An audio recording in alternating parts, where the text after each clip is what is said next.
Danielle from Darlaston Swimming Pool and the Garden in Walsall. So I'm going to take you through some exercises there that you can do at home for all of you who take part in swimming lessons. So what we're going to discuss is some basic technique strategies that can be done at home to still support your learning when you do return to swimming lessons in the future. So first off is breaststroke. So we start with our heels together, toes apart, and what we do is we extend out into a wide diamond, as wide as they'll go. What we want to aim for is, if I just turn to the side, what you're aiming for there is to keep that heel driving out, foot flat to drive the water away from your bottom and your body, and then you're going to snap those legs together, so nice and long. Okay, I'm just going to take myself back a bit more so you can see properly. So you're going to take it heels into the bottom, out and together into that snap.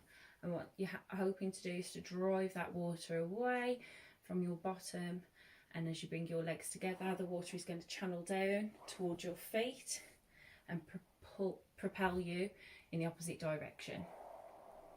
Okay, easy way to remember it is diamond, because you're aiming for a diamond between your legs, triangle, snap.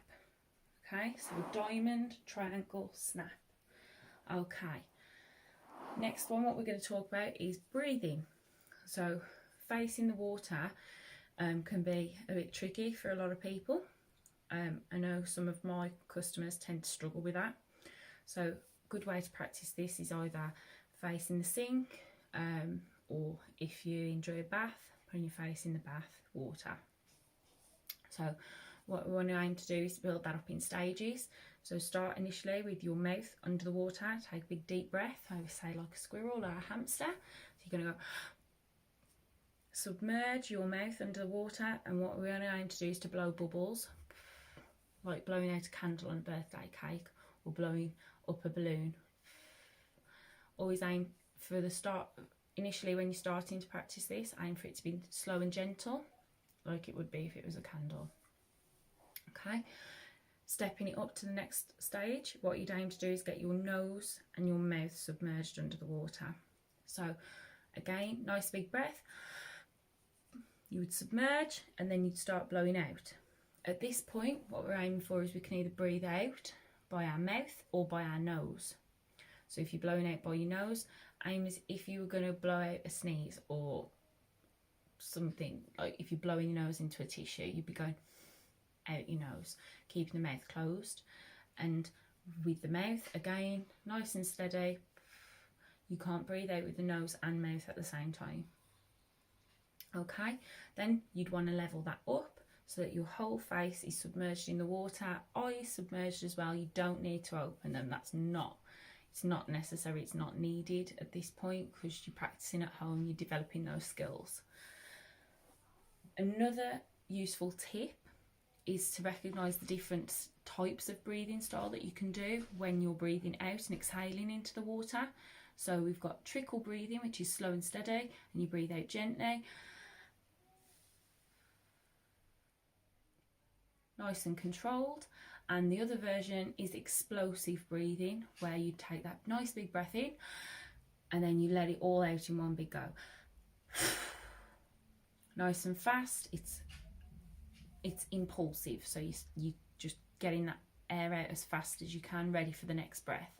And the reason for this is we use different breathing styles in different strokes when we're learning, and depending on the purpose of that stroke really. So if you're doing gentle exercise, you'd breathe slow and steady.